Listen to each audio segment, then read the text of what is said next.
ਪੀਲੂ ਸੀ ਬੈਠਾ ਖੂਹ ਤੇ ਦਿਲ ਵਿੱਚ ਕਰੇ ਤਜਵੀਜ਼ ਚੰਨੇ ਆਮੋ ਸਾਹਮਣੇ ਦੇ ਵਿੱਚ ਕਾਂਜਣ ਸਿੱਧੀ ਤੀਰ ਕਾਂਜਣ ਵਿਦਾ ਹੀ ਮਕੜਾ ਤੇ ਮਕੜੇ ਵਿਦਾ ਤੀਰ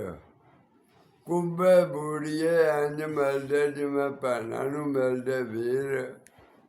ਲੱਠ ਪੜਾਣੇ ਲੇਟਦੀ ਜਿਵੇਂ ਸਈਆਂ ਦੇ ਵਿੱਚ ਹੀਰ ਟਿੰਡਾ ਮਾਲ ਰੇੜੀਆਂ ਵੀ ਭਰ ਲਿਆਉਂਦੀਆਂ ਨੀਰ ਤੇ ਪਾਰਚਾ ਪਾਣੀ ਝੱਪਦਾ ਜਿਵੇਂ ਮੁੱਲਾਂ ਖਾਂਦਾ ਹੀ ਖੀਰ ਗਾਡੀ ਵਾਲਾ ਇੰਝ ਬੈਠਾ ਜਿਵੇਂ ਬਹਿੰਦਾ ਹੀ ਤਖਤ ਵਜ਼ੀਰ ਬਲਦਾਂ ਦੇ ਗਲ ਪੰਜਾਲੀਆਂ ਜਿਵੇਂ ਸ਼ੇਰਾਂ ਦੇ ਗਲ ਜੰਜੀਰ ਅੱਡਾਂ ਨੇ ਡਿੰਗ ਭੜੀਂਗੀਆਂ ਵਿੱਚ ਪਾਣੀ ਸਿੱਧਾ ਤੀਰ ਪਾਣੀ ਕਿਆਰਿਆਂ ਵੰਡ ਲਿਆ ਜਿਵੇਂ ਭਾਈ ਵੰਡਦੇ ਨੇ ਸ਼ੇਰ ਵਾਹ ਵਾਹ